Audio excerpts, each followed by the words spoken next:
자, 계속해서 이제 우리 한글 맞춤법 세 번째, 몇 번째 큰 소리? 네 번째인가? 네 번째. 엄에 대한 이야기. 그죠? 네 번째. 자, 네 번째로 진짜 볼 수 있는 것 중에 하나가 뭐냐면, 여러분들 교재 보면 알겠지만, 202페이지 그 하단에 보면 사이시오 표기가 있어요. 자, 우리 사이시오 표기도 했었는데, 사이소리 현상과 사이시오 표기는 틀려요. 사이소리 현상은 일종의 사이소리 현상은 발음 문제에 해당되는 의문의 변동 현상이고, 사이시오 표기는 한글 맞춤법과 관련된 표기야. 그래서 사이소리 현상이 일어나는 것 중 사이시옷을 표기하는 경우가 있습니다. 알겠어요? 그러면 조건이 있을 것 같아. 사이시오 표기 조건. 첫 번째 조건이 뭐냐? 조건을 잘 알아야 돼. 조건. 자, 오전의 마지막 시간. 조건, 사이시오 표기. 첫 번째가 뭐냐면 합성 명사가 있어야 돼. 무슨 명사 다 같이? 합성 명사. 반드시 합성 명사를 이루어도 돼. 반드시 하나 이상의 순 우리말을 포함하고 있어야 된다. 순 우리말을 고유라고 하죠. 고유를 포함하고 있어야 된다. 그래서 한자어와 우리말, 우리말과 한자어, 우리말과 우리말. 특히 이 우리말을 뭐라고 하냐면 고유어라고 얘기합니다. 알겠지? 그래서 한우가 후안에 들면 우춥다. 시작. 한우가 후안에 들면 우춥다. 이렇게 외우면 되는데. 자, 반드시 있어요. 두 번째는 뭐냐? 두 번째 조건. 두 번째 조건에 대해서 얘기하면, 자, 앞에 사이시옷이 들어가기 위해서는 앞에가 받침 없는 모음 음절이어야 돼. 받침 없는 모음 음절. 자, 모음 음절 다음에 뒷소리가 이제 세 가지가 있는데요. 첫 번째가 뭐냐? 안울림 애사소리. 안울림 애사소리. 자, 그래서 이 안울림 애사소리가 와서 이 안울림 애사소리가 뭐 되는 경우? 된소리 되는 경우. 안울림 애사소리가 된소리 되는 경우에 시옷을 받쳐 넣는다. 된소리 되는 경우가 있다는 것은 된소리가 안 될 때도 있다는 거지.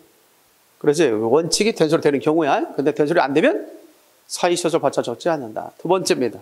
뒤에 니은이나 미음으로 시작하는 말 왔을 때, 니은이나 뒤에 미음으로 시작하는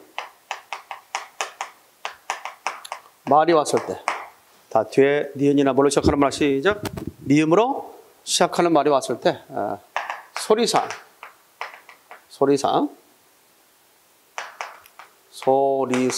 니은이 첨가되는 경우. 소리상, 니은이 첨가되는 경우. 알겠지? 그럴 때 우리는 시옷을 받쳐 넣는다. 세 번째입니다.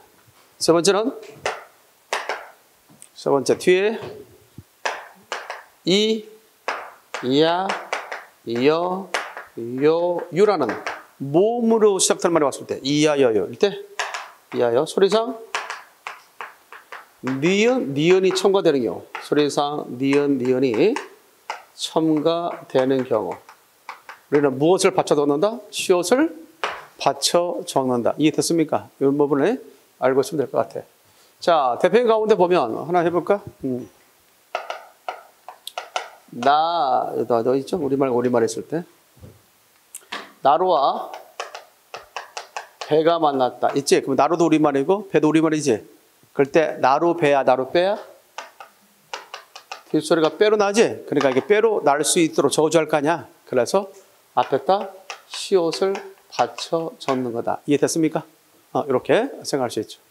두 번째 하나 해볼까? 자, 귀가 우리말이죠? 귀에다가 병.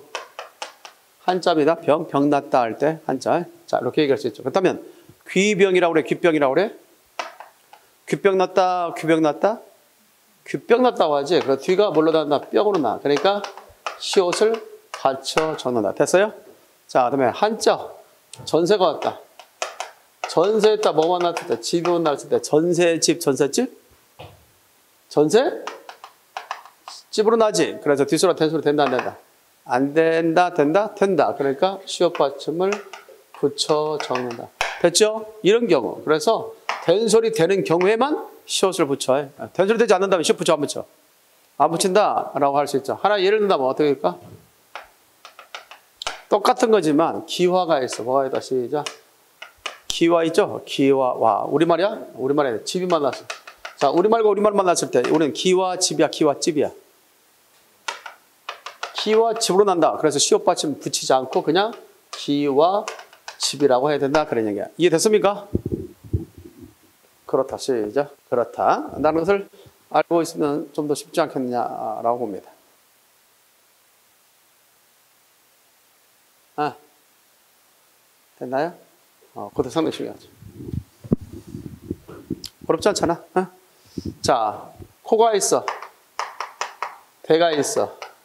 코가 있어. 놈이 있어. 코가 있어. 물이 있어. 각각 읽어보자. 시작. 우리가 콧대가 높다고 그래. 코대가 높다고 그래. 콧대, 뒷소리가 된소리 되잖아. 그러니까 그렇게 읽을 수 있도록 써주잖아, 우리가. 콧대. 됐나요? 자, 이 코놈이 말이야. 이 코놈이야. 이 콧놈이 말이야. 뭐라고 그래요? 시작. 코놈이야, 콧놈이야. 소리상 니은이 청하되지. 니은이 청하돼. 니은으로 시작된 했을 때, 니은으로 시작된 했을 때 소리상 니은이 청하되지. 그래서 우리는 그렇게 읽을 수 있도록 적어줘야 되겠지. 그래서 콧놈. 시작. 콧놈. 자, 뭐 콧물이 나왔다. 콧물이 나왔다. 콧물이 나왔다 그러잖아. 그렇죠. 미음으로 시작한 말에 왔을 때, 미음으로 시작한 말에 왔을 때 소리상 니은이 청하되지. 그러니까 뭐라고 한다. 시작. 콧물이라고 적는 거야. 정리됐나요?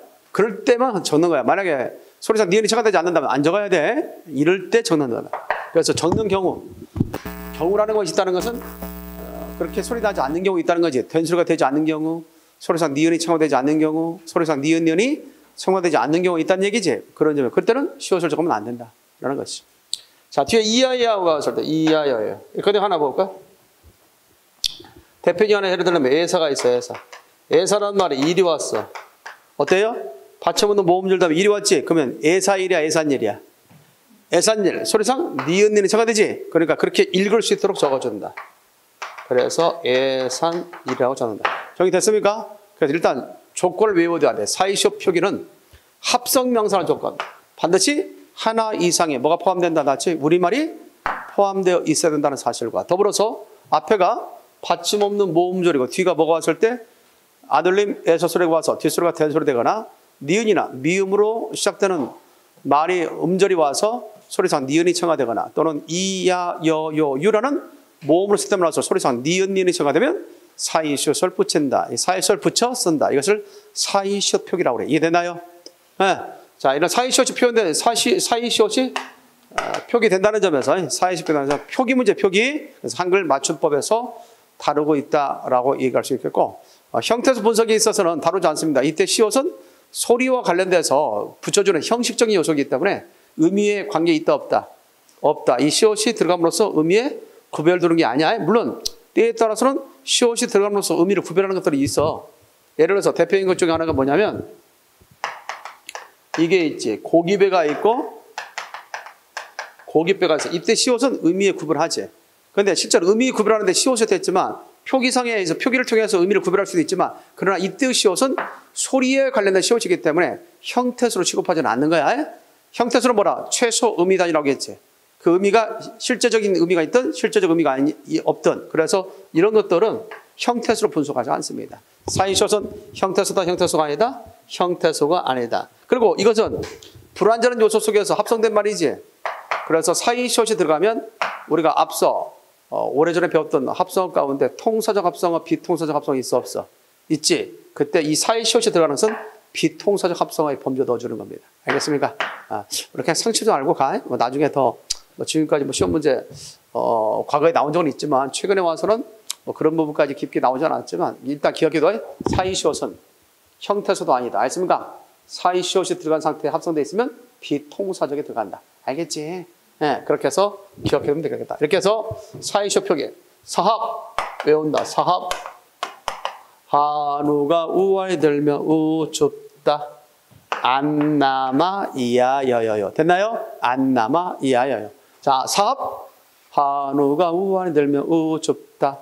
안 남아 이야 여여. 됐나요? 이거. 그 다음에 주의할 것이죠. 자, 여기다 지워도 되겠습니까? 지워요? 사이시옷 표기 조건 알아야 돼. 이 두 조건이 이 필요 충분 조건입니다. 이 두 조건이 필요 조건이야. 이 두 조건이 다 있을 때만 사이시옷을 쓸 수 있어. 두 조건이 충족될 때, 어느 한쪽만 충족되면 안 됩니다. 두 조건이 다 충족될 때만 사이 시옷을 표기할 수 있다. 알겠지? 잘하더라. 자, 지워도 되겠습니까?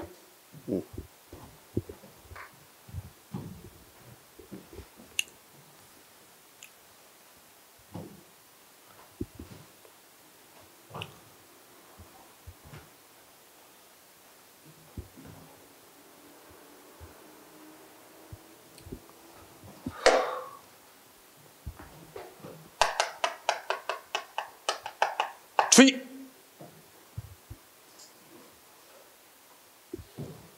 첫 번째.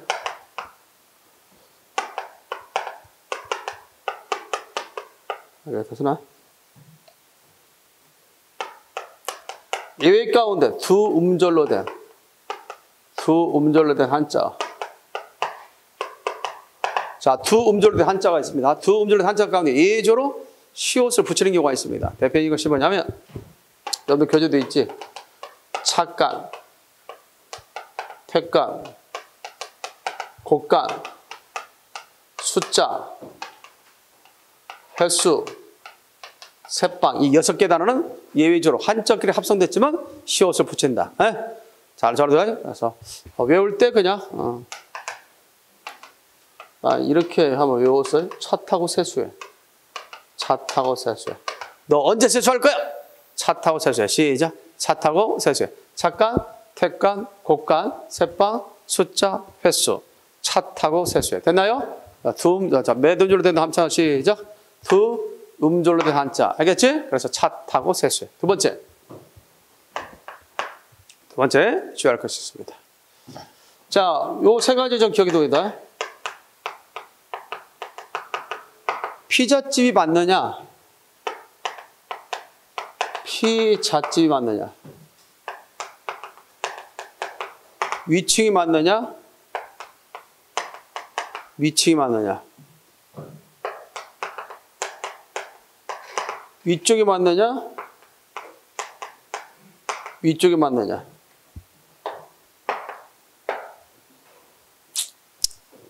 알겠죠? 이거 있죠? 그 다음에 잘 나왔던 가운데 뒤꿈치가 맞느냐? 뒤꿈치가 맞느냐? 한림이 맞느냐? 해림이 맞느냐? 됐나요?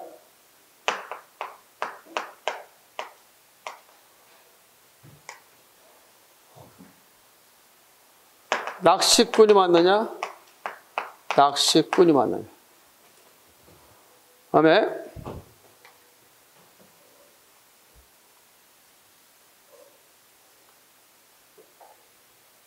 정리됐습니까? 이런 것들. 그 다음에 머리말이 맞느냐? 머리말이 맞느냐? 예사말이 맞느냐?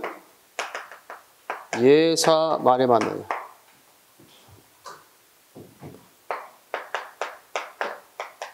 인사말이 맞느냐? 인사말이 맞느냐? 반대말이 맞느냐? 반대말이 맞느냐? 대가가 맞느냐? 대가가 맞느냐? 초점이 맞느냐? 초점이라고 써야 되냐? 개수가 맞느냐? 개수가 맞느냐?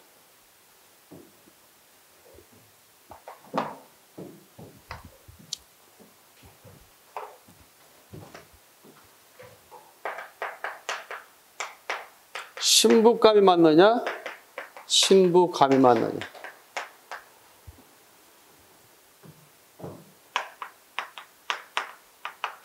등교길이 맞느냐? 등교길이 맞느냐?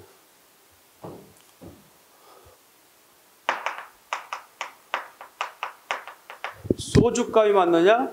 소주값이 맞느냐?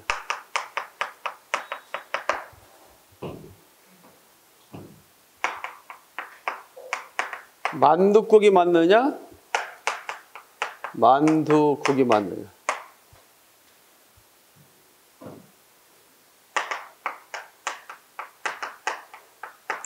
사자밥이 맞느냐? 사자밥이 맞느냐? 다음에 대표집이 맞느냐? 대표집이 맞느냐? 자, 여기 제시된 단어들에 서 맞는 것에 공표하시오. 빨리 하시오. 맞는 것에. 동호 풀고 있습니까? 동호한테 시킬 수 있어요. 다 찾으라고 해요. 맞는 것에 공표하시오.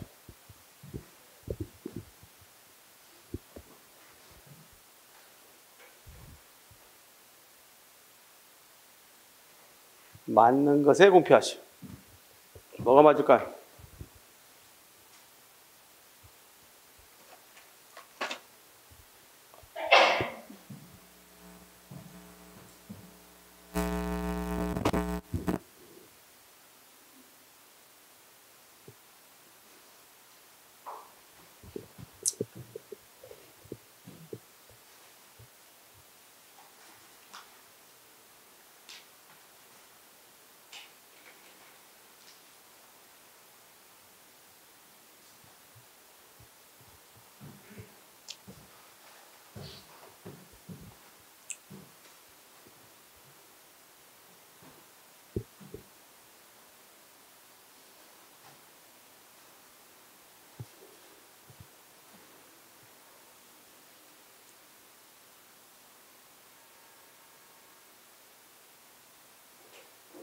다 풀고 있습니까, 지금?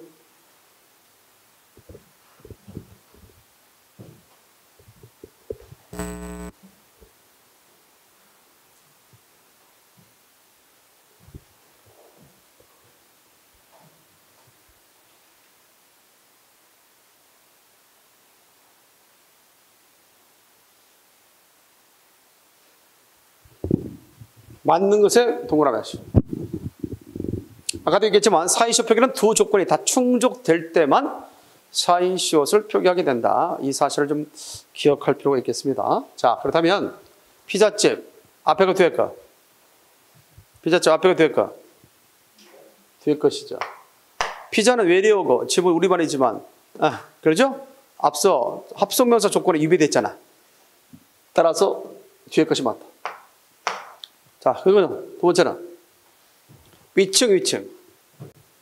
이미 뒷소리가 거센소리 됐거나 된소리 된 경우는 시옷이 할 역할이 없지. 네? 그렇기 때문에 뒤에 것이 맞다. 알겠죠? 이미 뒷소리가 된소리 됐거나 거센소리 된 경우는 시옷까지 붙여 안 붙여? 안 붙여. 그래서 뭐라고 그래? 위턱이라고 그래. 위턱. 알겠지? 자칫 이것을 갖다가 위턱하면 틀린다고 해. 알겠지? 위턱이라고 해야지. 위턱하면 틀려. 뒷소리가 뭐가 나왔을 때 거센 소리가 나왔을 때 시옷받치 붙이면 틀린다는 사실 기억할 필요가 있다. 더 뒤꿈치. 이건 합성어도 아니죠? 꿈치가 전미사니까. 그래서 시옷받치 붙일 이유가 없어. 뒤꿈치, 팔꿈치. 뒤꿈치가 아니야. 뒤꿈치. 자, 그 다음에 두 문절에서 한자. 여기까지 하세요. 해님. 자, 님은 전미사야. 전미사와 결합된 것을 파생하라고 하지. 따라서 사이시옷 표기는 파생어에는 포함되지 않는다. 알겠지? 그래서 해님 왔다. 해님아, 달님아. 해님이라고 해야지. 해님 오면 틀린다는 사실. 낚시꾼. 자, 전미사는 된소를 줬는다. 자, 전미사는 된소를 줬기 때문에 대체적으로 낚시꾼이야. 낚시꾼으로 적어야 돼. 시옷까지 들어가지 않습니다. 꾼, 전미사. 자, 앞에 받침 없는 모음줄 다음에 뒤에 미음으로 시작된 말을 왔을 때 소리상 니은이 첨가되면 시옷을 받쳐 적는다고 했는데 소리상 니은이 첨가되지 않으면 시옷을 받쳐 적지 않는다. 알겠지? 그래서 뭐라고 한다. 시작. 머리말, 예사말, 인사말. 알겠죠? 반대말이라고 한다. 됐나요? 그 부분에 대해서 들어가서 머리말, 예사말, 인사말, 반대. 그래서 뭐의 인반. 시작. 뭐의 인반으로 그렇게 외울 수 있다. 대가다. 시작. 자, 소리상 대가로 나지만 한자에 있어서는 사이시옷을 붙이지 않는다. 뭔만 빼놓고 두 음절로 된 한자어, 차 타고 세수해. 이 6개의 단어를 제외한 나머지는 무조건 시옷받치 붙여. 틀려. 맞아. 틀려. 두 음절로 된 한자 가운데 예외적으로 6개만 있어요. 그리고 3음절로 된 한자는 무조건 시옷 받침 붙여는 예외가 없습니다. 다 뭐로 써야 돼? 시옷 받침 없는 상태로 적어야 돼. 알겠습니까? 대가, 초점, 개수. 알겠죠? 이거 조심해. 정리됐지? 그 이외에도 우리가 보면 여기 있죠. 한자, 3음절로 된 한자. 3음절로 된 한자 가운데 뭐가 있어? 우유병이냐, 우유병이냐. 더 쓴다면 마구간이냐, 마구간이냐. 전세방이냐, 전세방이냐. 알겠죠? 이것도 더 추가적으로 좀 풀어봐. 장밋빛이냐, 장밋빛이냐.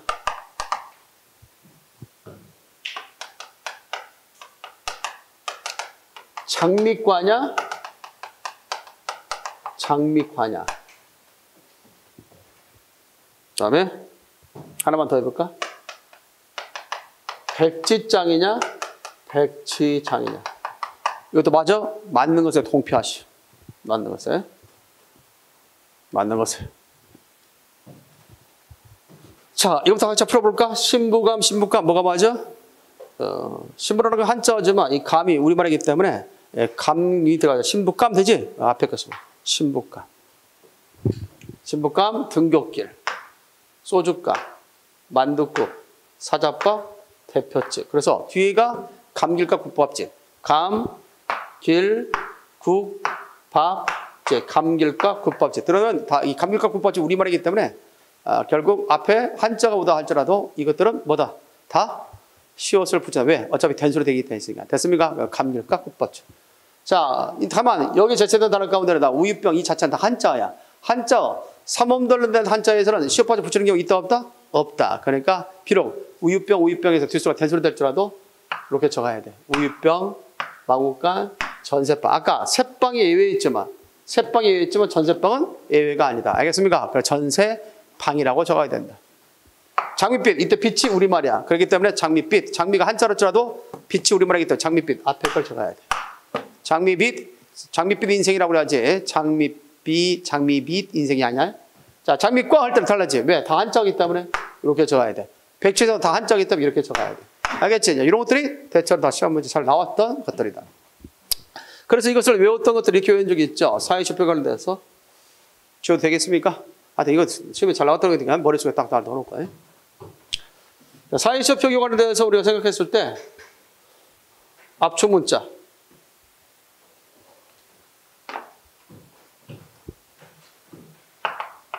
암기법, 사합, 한우가 우안에 들면 우춥다. 알겠죠? 우춥다. 됐지? 그 다음에 안남아 이야여요요. 안남아 이야여요. 차 타고 세수해.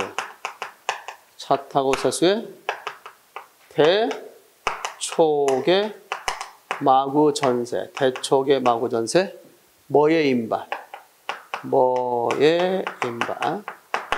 자, 대촉의 마구전세 뭐가 있다 시작. 뭐의 인발. 하나 한 다음에 더 같이 감길과 국밥집.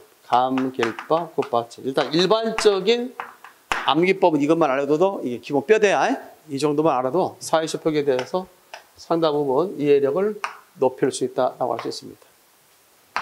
자, 이 내용 보니까 간단하잖아. 자, 사회시표기는 합성명사에 이루어지며 반드시 하나 이상의 우리말을 포함하고 있어야 된다.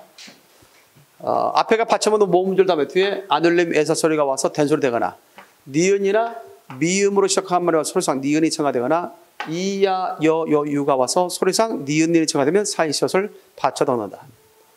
한자끼리 합성된 가운데 두 음절로 된 한자 가운데 예외적으로 사이시옷을 받쳐 적는 것이 있다. 착간, 택간, 곡간, 세방, 숫자, 횟수, 차 타고 세수해. 세수 언제 할래? 차 타고 시작, 차 타고. 그런 식으로 하면 되겠다. 그 다음에 다만 한자 가운데 두 음절로 된 한자 가운데 왠지 유혹당하기 쉬운 것들이 있지. 시옷을 붙여야 맞는 것처럼 착각하는 것들이 있지. 대표적인 중 하나가 대가, 초점 개수. 대가 초점 개수. 시작. 대가 초점 개수. 기억해 둘 거가 있다. 이 밖에 서류상 니은이 첨가되지 않는데 마치 니은이 첨가된 것처럼 착각해서 시옷을 붙이는 경우이지 잘못돼서 머리말, 예사말, 인사말, 반대말. 알겠죠? 조심해. 이거는 시옷 받침 붙이지 않는다. 뭐의 인반. 시작. 뭐의 인반. 천호대 역시 시험 문제 인사말이 시험 문제 출제된 적이 있죠. 그리고 뒤에 뭐가 붙는 말이 나오면 감길값, 국밥집이 붙는 말 나오면 대부분 시옷을 붙여 쓴다. 이시 뭐가 됐을 때? 된소리 됐을 때. 깜, 길, 깝, 국, 밥, 집. 알겠습니까? 이렇게 된소리 될 때 뭘 붙인다? 시옷을 붙인다. 아까 기와 집을 때 안 붙인다고 했잖아. 그러니까 된소리 될 때 붙이게 된다. 이해되나요? 그 부분을 좀 기억하면 되겠다. 따라서 섭, 한우가 우한이 되면 우 춥다. 안남아 이하여 차 타고 세수에 대촉의 마구전세 뭐의 인반 감길값 국밥집. 이렇게 해서 아주 부드럽게 외우고 있으면 될 것 같다. 이렇게 해서 사인시옷 표기에 대한 것들 시험에 더러 잘 나올 수 있으니까 반드시 숙지할 수 있도록. 알겠죠? 자, 그 다음에 이제 교재를 본 다음에 몇 페이지에 있느냐? 204페이지 준말.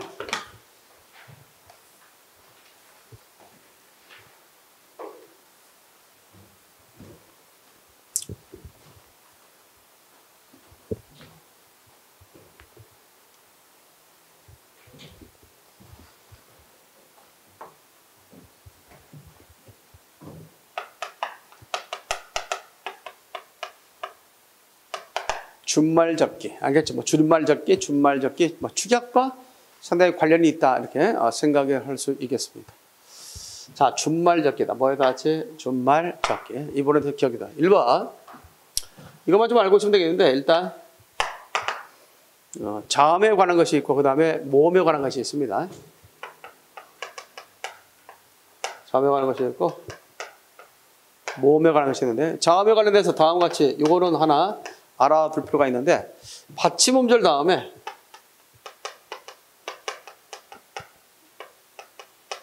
그렇겠죠? 받침음절.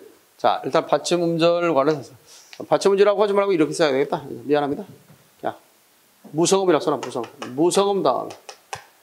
자, 무성음 다음에 하가 왔을 때. 그리고 묘성음 다음에 하가 왔을 때. 자, 무성음이 뭔지 알지? 무성음은 안 울림 소리를 무성음이라고 하고 유성음은 울림 소리인데 성대를 울리고 나온다 해서 유성음. 우리 국어에서 자음 가운데 유성음에 속하는 것은 니은, 니을, 미음, 이응, 모나리야. 비음과 유음이 유성음에 속하는 거고 전체 모음은 다 유성음이야. 반면에 이 이외의 자음은 다 뭐다? 무성음이다. 그래서 무성음 다음에 하가 오면 하 전체가 준다.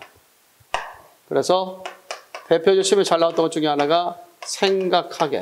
생각하기가 줄이면 뭐가 돼? 이때 기억이 안 울림 소리, 안 울림 소리. 그래서 뭐가 줄어? 하 전체가 준다. 그래서 뭐가 한다? 시작.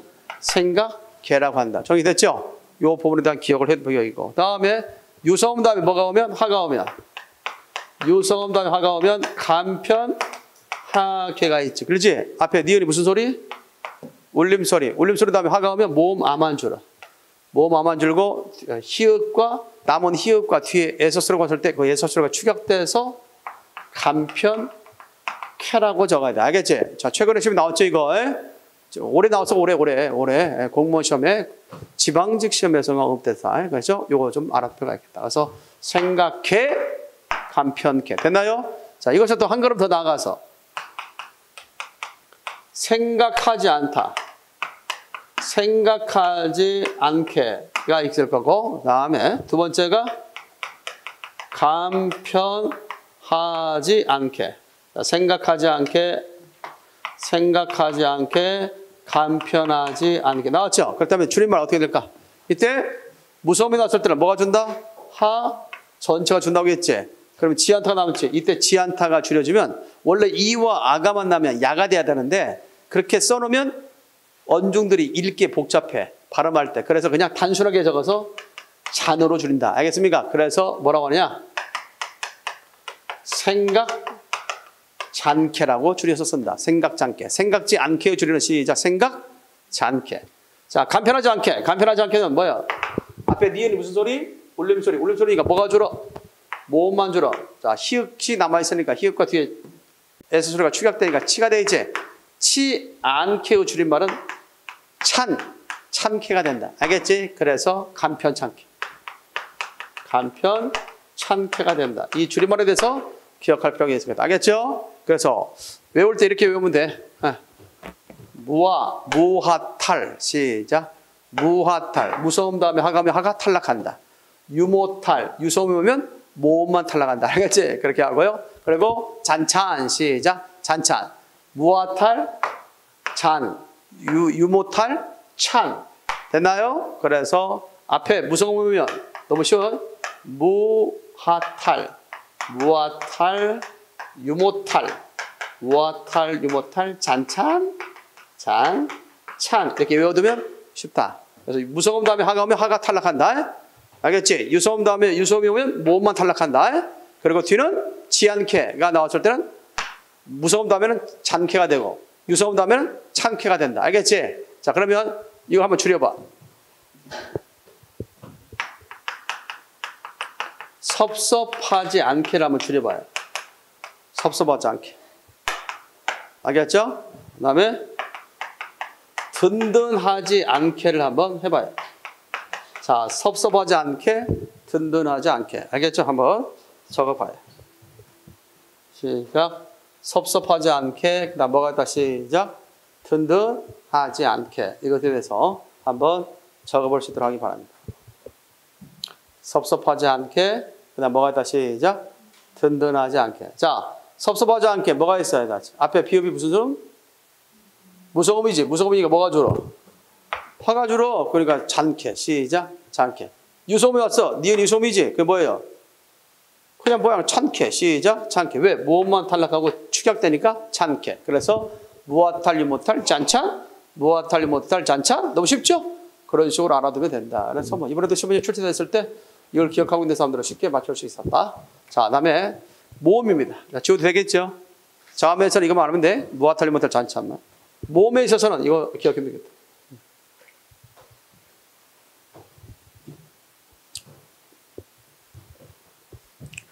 자, 모음 관련해서 이 부분만 좀 기억해두면 돼. 누, 파고스, 이어. 다 같이 시작. 누, 파고스, 이어만 기억해두면 돼. 누, 파고스. 누, 파, 고, 스, 플러스, 이, 어가 왔을 때. 자, 중성모음 이가 왔을 때 이 이는 아주 그 인간성이 좋아. 인간성이라보다는 성격이 좋아. 성격이 좋아서 앞에도 붙을 수 있고 뒤도 붙을 수 있어. 알겠죠? 그래서 이제 그 부분을 시험이 나오는 거야. 자, 이 경우가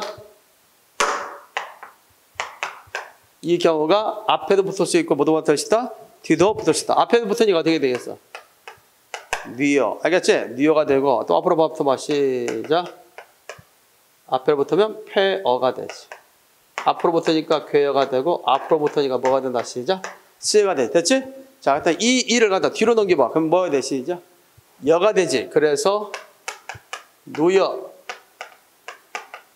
파여, 고여, 쓰여가 되죠. 알겠지? 이렇게 한 번씩 이는 앞에 붙을 수도 있고 뒤로 붙을 수도 있어. 그러나 동시에 양쪽에 다 붙으면 안 돼. 알겠지? 그러면 나쁜 놈이지. 알겠지? 한쪽만 붙어야 할 거 아니야. 그래서 이렇게 쓰면 틀려. 니여 하면 틀려. 알겠지? 오줌을 갖다 뉘었다 하면 틀려. 또는 그 아이를 잠자리에 뉘었다. 틀려?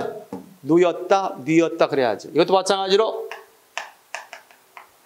폐여 하면 틀려? 이것도 마찬가지로 괴여 하면 틀려? 이것도 마찬가지로 쓰여 하면 틀린다. 알겠죠? 이 부분에 대해서 이중 추격하면 안 돼. 준말접기에서 가장 시험에 잘 나왔던 것 중에 하나다. 그래서 어제 세찬 비가 내려서 웅동이가 패 없다, 패였다? 패 없다라고 해야지. 패였다 하면 틀린다고 해? 이런 부분들이 더러 시험 문제 출제된다. 준말접기 알겠습니까? 그렇게 하면 되겠죠. 마지막 6번째. 자, 그 말 이외에 내가 전명 문제인데 전미사 적기.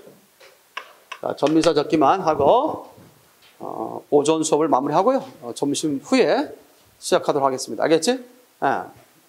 아기다리 고기다리 기다렸던 점심시간이죠. 자, 전미사 적기 시작. 전미사 적기다.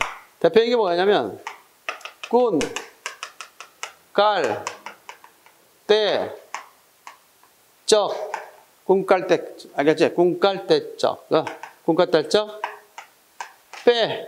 알겠지? 꿈깔때적 빼. 시작. 꿈깔때적 빼. 알겠지? 이거 잘하다. 그래서 뭐라고 한다? 꾼. 전미사는 된소리 적어야 돼. 그래서 짐꾼이다. 지게꾼이다. 알겠지? 나무꾼이다 할 때 전미사는 된소리 적는다. 자칫 나무꾼 할 때 나무, 시옷 받침, 군 쓰면 틀려. 이렇게 쓰면 틀린다고. 나무꾼 하면 틀린다고. 알겠지? 전미사 된소리 적는다. 나무꾼, 지게꾼, 짐꾼. 깔. 귓깔. 됐어요? 그 다음 떼. 이 떼는 떼기야. 볼떼기. 다 같이 시작. 볼떼기. 알겠지? 볼떼기. 그 다음에 판자를 갖다가 판자를 속되게 이르는 말. 판자떼기. 다 같이 시작. 판자떼기라고 해야 돼. 알겠지? 판자떼기. 그러나 주의할 것. 주의. 상판대기. 얼굴을 속되게 이르는 상판대기는 그대로 대기를 써야 돼. 상판대기가 아니라 시작. 상판대기라고 하고. 판자는 대기가 아니라 판자대기라고 해야 돼. 이것을 자칫 쌍판대기도 틀려. 쌍판대기하고는 틀려. 상판대기도 틀려. 상판대기가 맞다. 적다. 겸연 적다. 알겠지? 멋적다. 멋이란 말이 사라졌지? 본뜻이 없으므로 멋적다. 그러나 맛이 풍부하다를 들어서 틀릴 수 있으니까 맛적다라고 씁니다. 아십니까? 맛적다야. 맛은 적다고 멋은 적다야. 멋적다, 맛적다. 빼기. 빼는 빼기야. 빼기. 그래서 우리가 한데 대체적으로 이제 빼기를 잡는 경우가 뭐가 있습니까? 신체를 속되게 이르는 말. 이마 빼기. 이마 빼기. 그다음 코 빼기. 코 빼기도 안 보여주냐? 코 빼기. 자, 이마 빼기가 있다. 그다음 뭐가 있다? 시작. 코 빼기가 있다. 이해되나요? 다 같이 시작. 이마 빼기. 그다음 뭐가 있다? 시작. 코 빼기. 빼기를 쓴다는 거 기억이 나요? 그다음에 고들 빼기. 무슨 빼기? 고들 빼기. 정리됐나요? 이 정도는 기억하면 되겠죠. 자, 주의할 것. 주의.